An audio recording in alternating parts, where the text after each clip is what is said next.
कह रहे कि हम भारत के रहने वाले नहीं है, हमारा मूल विदेशी है, ये यहीं के लोग हैं सारे। अगर ये मजबूत हो गए तो कभी भी हमें यहाँ से हटा सकते हैं, क्योंकि हमने अंग्रेजों को यही कह करके हटाया है कि अंग्रेज विदेशी है, इसलिए विदेशी अंग्रेजों वापस जाओ। तो जब तक ये लोग कमजोर रहेंगे, मैं नहीं कह रहा हूँ, खुद पंडित जवाहरलाल नेहरू ने अपनी किताब में लिख रखा है, वहां से पढ़ करके मैं बोल रहा हूँ, बाबा साहब ने सारा पूरा फरिया उखेड़ी है इनकी। इसके अलावा एक किताब लिखी महापंडित राहुल साकरतेन, ब्राह्मण, बहुत बड़ा विद्वान था, उसने लिखी ओल्गा टू गंगा। ओल्गा नदी रूस में, गंगा नदी भारत में। उस किताब में पूरा वृत्तांत है, पूरे डायलॉग है, उसके अंदर प्रमाण दिए गए, लिखा गया। उसमें क्या लिखा कि किस तरह से आर्य ओल्गा नदी के तट से चलकर गंगा नदी के तट तक कैसे कैसे पहुंचे, उसमें लिखा हुआ है। ऋग्वेद के अंदर, ऋग्वेद भारत की सबसे प्राचीन किताब है, जिसे ब्राह्मणों के बाप ब्रह्मा ने लिखा है। उस किताब के अंदर लिखा हुआ है, हमारे बड़ों का नाम लिखा है राक्षस, असुर, दानव, दैत्य, देशु, बंदर, गधा, कौवा, और ब्राह्मणों ने अपना नाम लिखा उसमें देवता, हंस, ठीक है ना। अपने ये इतिहास नाम बदल के इतिहास लिख रखा है। कभी आप किसी मुकालते में पढ़ लो ऋग्वेद, उससे प्राचीन किताब नहीं है भारत में, सबसे प्राचीन किताब ऋग्वेद है भारत की। उसके बाद फिर तीन वेद लिखे गए, उसके बाद उपनिषद लिखे गए, उसके बाद रामायण और महाभारत आई, उसके बाद भागवत गीता आई, और भागवत गीता के आने के बाद ही हमें भारत में चमार बनाया गया। उससे पहले केवल चार वर्ण थे, ब्राह्मण, क्षत्रिय, वैश्य और शूद्र, चार वर्ण थे, जाति बाद में बनी। इसलिए सम्मानित भाइयों, युद्ध में तो हम जीत गए, युद्ध में तो हम लोग जीत गए, लेकिन वो जो आर्य थे उनके तीन नेता थे। एक का नाम था ब्रह्मा, दूसरा विष्णु और तीसरा महेश। उन्होंने मीटिंग की, और मीटिंग करके उन्होंने कहा कि युद्ध लड़कर हम इनके साथ कभी नहीं जीत सकते, इनके साथ मिल करके छल कपट करेंगे, तभी जाकर के हम इस देश पर कब्जा कर सकते हैं। उनके खुद के देश में अकाल पड़ गया था। अकाल किसको कहते हैं? अगर आज बारिश शुरू हो जाए और 3 महीने तक बारिश पड़ती रहे शुक्र ताल के आसपास, तो यही अकाल है, खाने पीने की चीजें खत्म। तो उनके देश में अकाल पड़ गया, औरतें, आदमी, बच्चे सब मरने लगे। तो वो भारत की तरफ चले, उन्हें पता था कि इस देश से सीधा आदमी कहीं का नहीं। इसलिए सम्मानित भाइयों, उन्होंने कहा कि भाई इनके साथ मिलकर होगा काम, ऐसे नहीं चलने का। तो वो लगभग 5-6 हजार लोग आए थे घोड़ों पर बैठ करके, और उनके साथ मुश्किल से 40-50 लड़कियां थी, और उन लड़कियों में सबसे सुंदर लड़की थी पार्वती।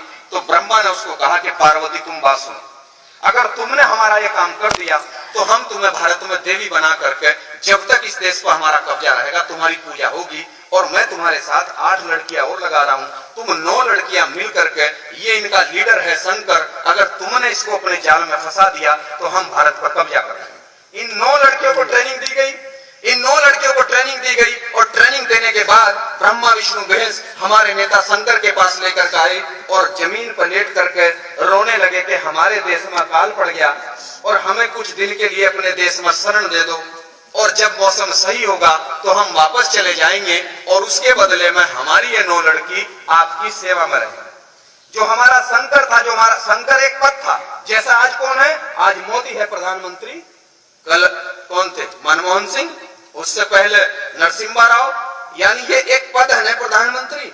तो उस समय हमारा द्रविड़ संस्कृति में, सिंधु घाटी की सभ्यता में हमारा एक पद था शंकर। शंकर कोई एक आदमी था, हमने वो नेता चुन रखा था अपना, वो था, अगर दिक्कत होगी तो फिर दूसरा बना लेते थे। तो उसने कहा भाई ठीक है, चलो मैं आपको टाइम दे रहा हूँ, 6 महीने भारत में रह लो, जब मौसम सही होगा वापस जाना पड़ेगा। तो वो जो 9 लड़कियां थी, वो घूमने के बहाने सिंधु घाटी के बॉर्डर से हटाकर, उन्हें अफगानिस्तान से हटाकर चीन के बॉर्डर की तरफ लेकर आई घूमने के बहाने, और अब उन्होंने यही हमारे पड़ोस में सारा काम हुआ। इस शहर का नाम भी लिखा महाभारत कालीन, क्योंकि कहीं आसमान में महाभारत नहीं है, सब यहीं की कहानियां हैं। हमें गुलाम यहीं आपके बराबर में बैठकर बनाया गया। चीन के बॉर्डर से पहले है हरिद्वार, और हरिद्वार के नीचे है कनखल, उसी का एक छोटा सा कस्बा, उस समय गांव रहा होगा कभी। तो वहां पार्वती ने डेरा डाल दिया शंकर के साथ, और भांग, धतूरा, शराब और गांजा पिला पिला करके इसको पागल कर दिया। और इस तरह से जब आर्यों को यह पता लगा कि हमारी लड़कियों ने काम सही कर दिया, तो उधर से आर्यों ने अपना घेरा डाल दिया। इस देश का नाम जम्बूद्वीप था, उन्होंने इसका नाम बदलकर तुरंत कर दिया आर्यव्रत। व्रत का मतलब होता है घेरा, यानी अधिकारियों ने घेरा डाल दिया। घेरा तो डलेगा ही जब जिस देश का नेता ही बेईमान उनके चक्कर में फंस गया और उनको शरण दे दी भारत में, और उसने अपने इतिहास को पढ़ने की कोशिश नहीं की, इस चक्कर में उन्होंने भारत में कब्जा कर दिया। कब्जा करने के बाद उनकी फिर मीटिंग हुई। हम लोग तो साल में एक बार आते हैं, और ये मैं आपको बता रहा हूं कि अगर आप रोजाना बैठ करके इस तरह से बात नहीं करोगे गांव-गांव में, तो 5-4 साल का समय आपके सामने, मैं उसको रखूंगा आपके सामने। लेकिन पहले मैं ये कहानी आपको जरूर बताऊंगा, क्योंकि हमारे अनपढ़ तो छोड़ दो, जो पढ़े लिखे लोग हैं उनको समाज का पता नहीं है। उनको जिसने जो कह दिया, कोई दलित बताता है हमें, कोई हरिजन हमें बताने लगता है, कोई हमें नीच बताता है, और ब्राह्मणों ने सारी किताबों में हमें शुद्ध लिख करके नीच लिख रखे हैं। तो जब तक हम इसका विरोध नहीं करेंगे तब तक तो ये ऐसे ही चलती रहेगी परिपाटी। हम क्यों माने, देश हमारा है। हम तो इस तरह से, जब ये अंग्रेजों के खिलाफ आंदोलन चला सकते हैं, तो हम इनके खिलाफ आंदोलन चलाएंगे कि देश हमारा। पूरी दुनिया का ये कानून बना हुआ है, हमने पढ़ा है, यूएनओ का कानून है, संयुक्त राष्ट्र संघ का कानून है कि कोई भी विदेशी किसी देश में केवल रह सकता है, नौकरी कर सकता है, कारोबार कर सकता है, लेकिन हुकूमत नहीं कर सकता। और ब्राह्मण भारत के अंदर हुकूमत भी कर रहा है, और धर्म का सारा काम भी उसने, सारी ठेकेदारी उसने ले रखी है, सारा कारोबार उसके पास है। जब कानून ये बना हुआ कि वो राज नहीं कर सकते, तो फिर इस देश पर राज कैसे चल रहा उनका? वो हमारी बेवकूफत और हमारी मूर्खता में चल रहा है कि जितने महापुरुषों ने आंदोलन चलाया, हम अपने आजादी के आंदोलन को छोड़ करके भक्ति के आंदोलन में शामिल हो जाते हैं, और इस तरह से वो भक्ति के चक्कर में हमारा सत्यानाश कर देते हैं। क्योंकि भक्ति का मतलब, भगत का मतलब हिंदी में होता है दास, और उर्दू में भगत का मतलब है गुलाम। और हमारी लड़ाई है मुक्ति यानी आजादी की लड़ाई। ये जो भक्त शब्द है और भक्ति है, ये तो ब्राह्मणों का शब्द है। अगर गुरु रविदास जी की जिस किताब में ब्राह्मणों की मिलावट ना हो, एक भी किताब आप मुझे ऐसी दिखा दे जिसका कोई राइटर ब्राह्मण ना हो, तो मैं आपका गुलाम बनने को तैयार हूं। क्योंकि मेरे भाइयों, उनका आंदोलन मुक्ति का आंदोलन था, आजादी का आंदोलन था। ज्योतिबा फूले का आजादी का आंदोलन था।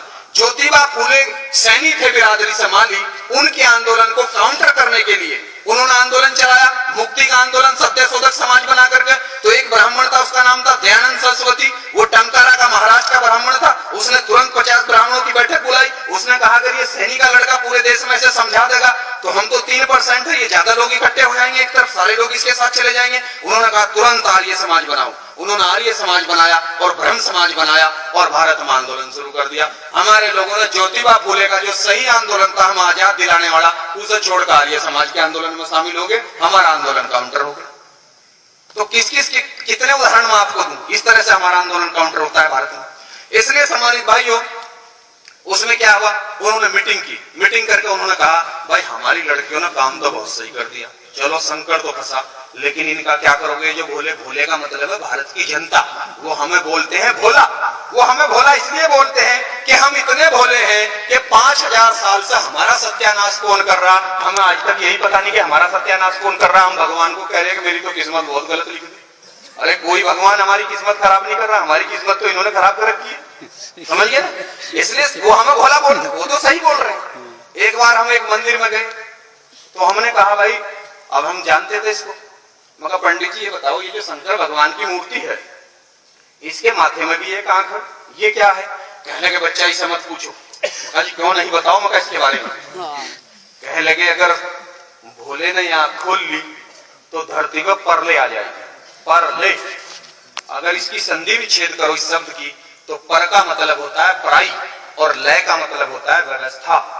यानी अब उनकी व्यवस्था इस देश में, तो व्यवस्था पराई हो जाएगी। और अगर भोले ने आंख खोल ली तो व्यवस्था तख्ता पलट हो जाएगा, परले आ जाएगी।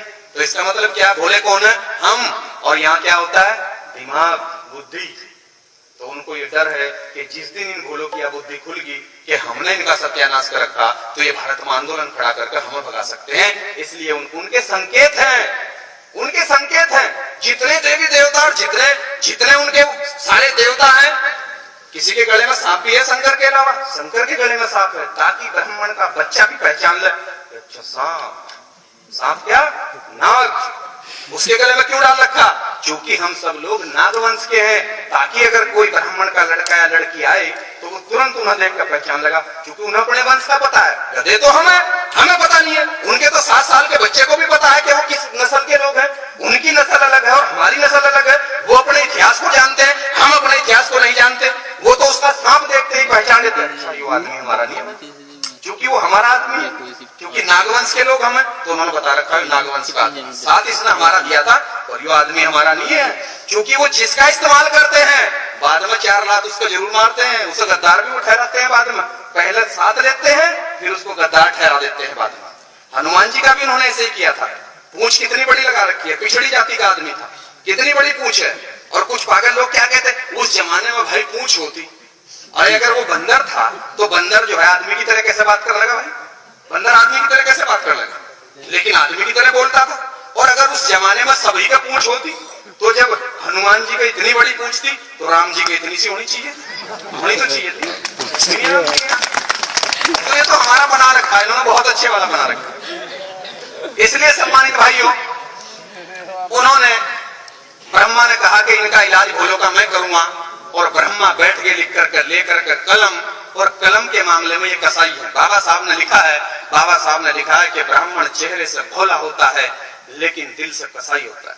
और जब वो कलम उठाता है, अंग्रेजों ने भी लिखा है, W.B. जॉर्ज अंग्रेज ने लिखा है कि जब ब्राह्मण कलम उठाता है तो वो उससे लोगों को अधिकार वंचित करता है, वो सबको अधिकार से महरूम करता है, वो किसी को अधिकार नहीं देना चाहता, अधिकार वो अपने पास रखना चाहता है, बाकी सबको वो गुलाम बनाकर रखना चाहता है। जब भी वो कलम उठाता है तो ब्रह्मा ने कलम उठाई और कलम उठा करके उसने लिखा ऋग्वेद, और ऋग्वेद लिख करके उसने कहा पूरे देश में ढूंढी पिटी कि भाई यह किताब भगवान ने लिखी है। अब भगवान कौन, हम समझ रहे कि भगवान ब्रह्मा, ब्रह्मा उनका बाप था, उनका नेता था, जैसा हमारा नेता शंकर था उनका नेता वो था। कि भाई ये उसने, भगवान ने किताब लिख दी और इस किताब में जो लिख दिया जो सबको मानना पड़ेगा। अब उस किताब में उन्होंने क्या लिखा, उसमें उन्होंने लिखा पहले नंबर पर ब्राह्मण होगा और इसका काम पढ़ना और पढ़ाना होगा, दूसरे नंबर पर क्षत्रिय होगा, इसका काम हथियार रखना होगा और देश पर राज करना होगा, तीसरे नंबर पर वैश्य होगा, भारत की सारी जमीनें इसकी होंगी, जमीनें हमारी थी, जमीनें सारी बनियों को दे दी। अगर इस देश में अंग्रेज ना आते, मुगल ना आते और बाबा साहब संविधान न लिखते तो चाहे जाट हो या गुजर हो या कोई हो, 1 इंच जमीन किसी के पास नहीं थी, सारी जमीनें ऋग्वेद लिख करके बनियों को दे दी गई थी। गांव के गांव, अब से 300 साल पहले गांव के गांव बनियों के होते थे। और जो पुराना आदमी यहाँ बैठा होगा, जिनको थोड़ी सी भी समझदारी होगी, उनको पता होगा कि ये तो आजादी से पहले तक सारा का सारा जमीनें तो बनियों के हाथ में थी, जबकि जमीनें हमारी थी सारी। इसलिए सम्मानित भाइयों, उन्होंने तीनों ने काम ले लिया, एक ने पढ़ने लिखने का काम ले लिया, एक ने राज करना ले लिया और एक ने सारा कारोबार ले लिया। और जो हम इस देश के असली मालिक थे, जिन्हें वो भोला कहते हैं,